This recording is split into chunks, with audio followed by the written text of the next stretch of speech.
எனக்கு அருமையானவர்களே, ஆண்டவராய் இயேசு கிறிஸ்துவின் இனிய நாமத்தில் ஒரு அழகான இடத்தில் நின்று உங்களுக்கு என் வாழ்த்துக்களை தெரிவிப்பதில் மகிழ்ச்சி அடைகிறேன். நம்முடைய ஆண்டவர் நல்லவர். அவர் கிருபை என்றென்றைக்கும் இருக்கிறது. நம்முடைய ஆண்டவர் நல்லவர், அவர் வல்லவர், பெரியவர், அவர் அதிசயமானவராய் இருக்கிறார். ஹல்லேலூயா.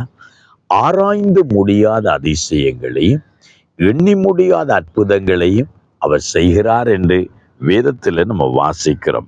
யோபின் புஸ்தகம் நம்ம கவனிக்கிறோம். யோபின் புஸ்தகம் 9வது அதிகாரம் 10வது வசனத்தில் யோபு சொல்கிறான், ஆராய்ந்து முடியாத பெரிய காரியங்களையும் எண்ணி முடியாத அதிசயங்களையும் அவர் செய்கிறார் என்று சொல்கிறார்.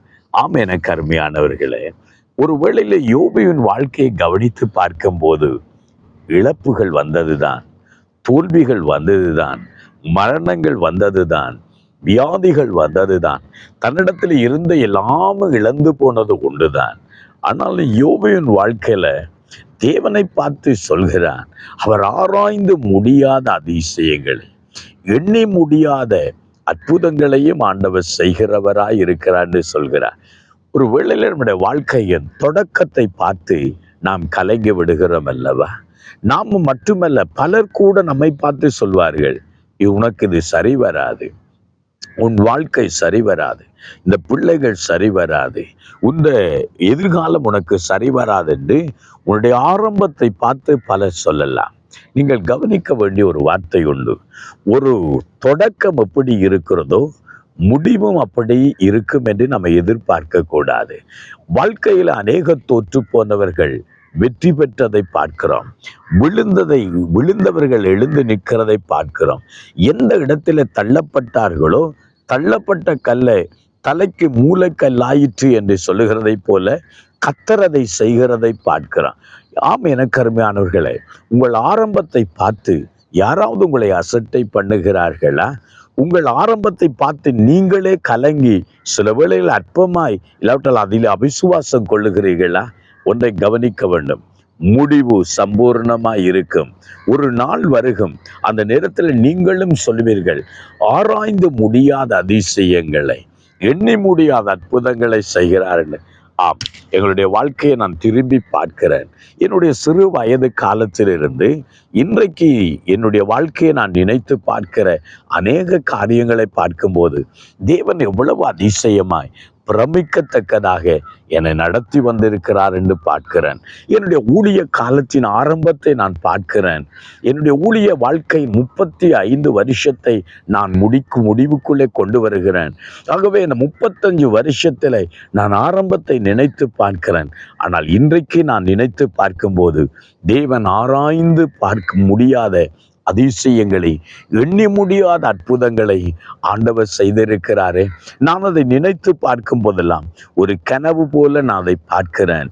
இன்னைக்கு இதெல்லாம் எங்களால் நடந்ததா? எங்கள் வாழ்க்கையில நடந்ததா? எங்களை கொண்டும் தேவன் நடத்தினாரா என்கிறது ஒரு பிரமிக்கத்தக்கதாகவே இருக்கிறது. ஆம், எனக்கு அருமையானவர்களே, உங்களின் வாழ்விலும் தேவன் அதைத்தான் செய்வார். ஒரு நாள் நீங்களும் சொல்வீர்கள், ஆராய்ந்து முடியாத அதிசயங்களை எண்ணி முடியாத அற்புதங்களை தேவன் எனக்கு செய்தார் என்று சொல்லத்தக்கதாக தேவன் உங்களை அதிசயமாய் நடத்துவார். ஹல்லேலூயா. யோபுவின் வாழ்வின் முடிவை பாருங்கள். அவருடைய வாழ்க்கையில எத்தனை காரியம். ஒன்றுதான் இழந்து போனான், ஆனால் அதை இரட்டிப்பாக பெற்றுக்கொண்டான். இழந்ததை எல்லாம் இரட்டிப்பாக பெற்றுக்கொண்டான். அவனுடைய நம்பிக்கை வீண் போகவில்லை, அவனுடைய விசுவாசம் வீணாக்கப்படவில்லை, தேவனிடத்தில் எதிர்பார்த்தது வீணாக்கப்படவில்லை. உங்கள் வாழ்க்கையில ஒரு வேளையில நீங்கள் கடந்து போகிற பாதை இழப்புகளும் ஏமாற்றங்களும் தோல்விகளுமாய் இருக்கும்போது நீங்கள் அதை அற்பமாய் எண்ணலாம். இல்லாவிட்டால் பலர் உங்களை பார்த்து அற்பமாய் எண்ணி அசட்டை பண்ணலாம். உங்கள் குடும்பத்தை பார்த்து அநேகர் அசட்டை பண்ணலாம். உங்களுடைய பிள்ளைகளை பார்த்து அசட்டை பண்ணலாம். ஆனால் ஆண்டவர் சொல்லுகிறார், நான் ஆராய்ந்து முடியாத அதிசயங்களை எண்ணி முடியாத அற்புதங்களை உன் வாழ்க்கையில செய்வேன் என்று சொல்கிறார். ஆம், நீங்களும் அதை சொல்லலாமே, யோபுவை போல சொல்லலாமே. கர்த்தர் உங்கள் வாழ்க்கையிலும் அற்புதங்களை செய்வார். உங்களுக்காக நான் ஜெபிக்க போகிற தோல்வியுற்று நலிவுற்று இருக்கிறீர்களா? இழப்பிலே ஏமாற்றத்திலே நிற்கிறீர்களா? இன்றைக்கு யோபுவை ஆசீர்வதித்த தேவன் உங்களையும் ஆசீர்வதிக்கும்படி உங்களுக்காக நான் ஜெபிக்கட்டுமா? கண்களை மூடுவோம். எங்களை நேசிக்கிற எங்கள் அருமை தகப்பனே, கர்த்தர் எங்கள் வாழ்விலே கூட இருக்கிறேன். உம்முடைய பிள்ளைகள் வாழ்க்கையில இன்னும் கூட இருப்பீர் என்று நாங்கள் நம்புகிறோம். உம்முடைய பிள்ளைகள் யார் யார் ஆண்டவரே நலிவுற்று தோல்வியுற்றவர்களாய் ஆண்டவரே தங்கள் வாழ்க்கையின் ஆண்டவரே முடிவு எப்படி இருக்குமோ என்று கலங்கி தவிக்கிறார்களோ, இந்த வார்த்தை அவர்களை ஆற்றட்டும், தேற்றட்டும், பலப்படுத்தட்டும்.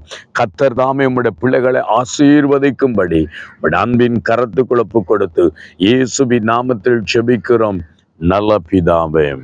ஆமேன், ஆமேன், ஆமேன். கருமையானவர்களே, நம்பிக்கையில் தைரியமாயிருங்கள். கர்த்தர் உங்கள் வாழ்க்கையிலும் அற்புதங்களை செய்வார். God bless you.